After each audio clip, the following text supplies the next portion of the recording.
दैहिक दैविक भौतिक तापा, राम राज नहीं कायहु व्यापा। सब नर करहि परस्पर प्रीति, चलहि स्वधर्म निरत श्रुत नीति। भगवान गोस्वामी तुलसीदास जी राम राज्य का वर्णन करते हुए अपने रामचरितमानस में लिखते हैं कि जो राम राज्य का जो कॉन्सेप्ट है, जैसे कि हम आज ह्यूमन डेवलपमेंट इंडेक्स और आज के अगर हम पर्सपेक्टिव को भी देखना चाहें तो कैसे वो इम्पोर्टेंट रोल प्ले करता है, क्यों हम राम राज्य को हमेशा बार बार चाहते हैं कि राम राज्य हमेशा आए। तो गोस्वामी जी लिखते हैं कि दैहिक दैविक भौतिक तापा, राम राज नहीं काहू व्यापा। यानी राम राज्य में दैहिक दैविक और भौतिक तीनों ही प्रकार के कष्ट, तीनों ही प्रकार के ताप जो हैं वह यहाँ पर नहीं व्यापते हैं।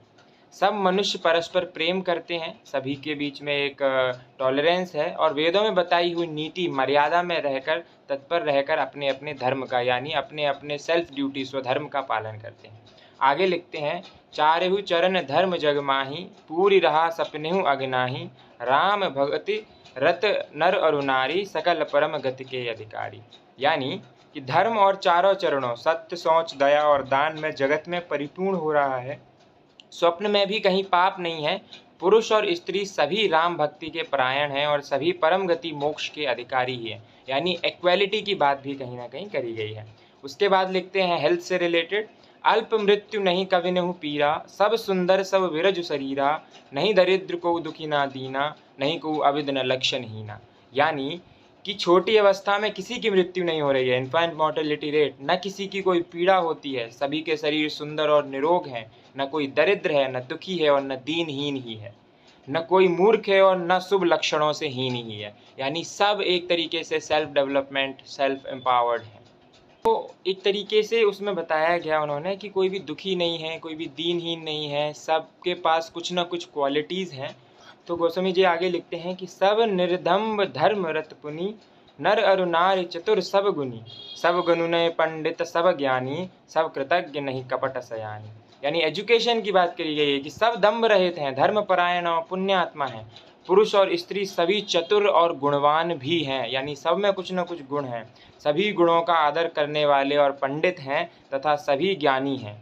सभी कृतज्ञ, दूसरों के लिए उपकार करने वाले हैं और कपट चतुराई धूर्तता किसी में भी नहीं है। यानी सब वेल एजुकेटेड हैं, सब गुणवान हैं। ऐसा राम राज्य है, इसको एक राम राज्य की संकल्पना कहा जाता है। आगे लिखते हैं कि राम राज नवगेश सुनु, सचराचर जग माहि। काल कर्म स्वभाव गुण कृत दुख काहू नाहि। यानी हे पक्षीराज गरुण जी, काकभूषण जी सुनाते हुए कह रहे हैं, सुनिए, श्री राम के राज्य में जड़ चेतन सारे जगत में काल कर्म स्वभाव और गुणों से उत्पन्न हुए दुख किसी को भी नहीं होते। यानी कि राम राज्य ऐसा है जहाँ पर इक्वालिटी है, जहाँ पर हेल्थ कॉन्शियसनेस है, जहाँ पर एजुकेशन सबको मिल रही है, जहाँ पर सब एग्लिटेरियन इक्वालिटी की सोसाइटी एक बेसिस है। ऐसे राम राज्य की संकल्पना की जाती है।